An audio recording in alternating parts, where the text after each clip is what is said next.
The people have changed and we need to change with them.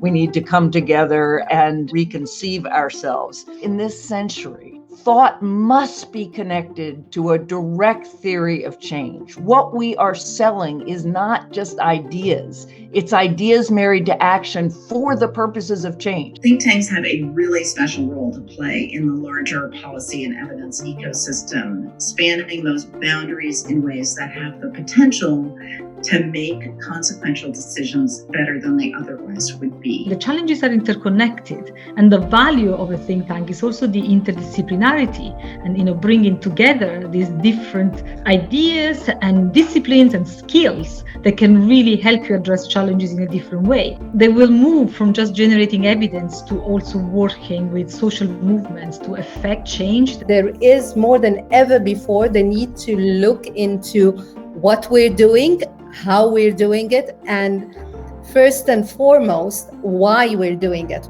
In some parts of the world, we're seeing a kind of a return to undemocratic governments. And so it might be that the role of think tanks, the role of supporters of think tanks in those contexts is not necessarily to influence policy or bring about change, but to protect that infrastructure, to protect those people and those organizations that you require for change in the future. There needs to be a shift from looking into innovative ways of doing things into employing more and more and more creativity, more flexibility. We need to have a framework to be able to go and experiment on certain ideas, certain practices in order to be able to fail sometimes and to succeed once.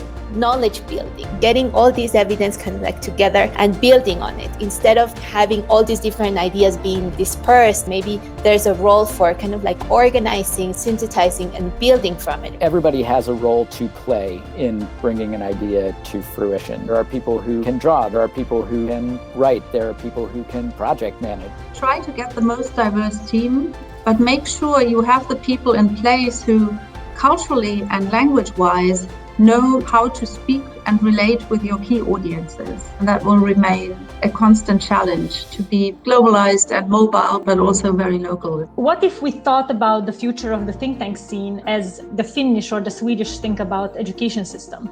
The objective is for all of them to be good. Maybe this is another moment for us to think a bit like this outside of the box. Not just like, how can I be the best and how can I succeed over everyone? But really, how can we do it in a way to push the standards on all levels? You can't have tiny voices here and there that are not coming together. Can we work together like an orchestra, where everyone is playing a different instrument? You play the way you want to play it, but together we make one music. Build alliances toward that $1 billion think tank should be owned by 1 billion people to decentralize power. At the end of the day, unless we're guided by very clear vision of thriving, of survival, of very clear values, very clear understanding of how things need to be done, that's exactly what's going to take us forward.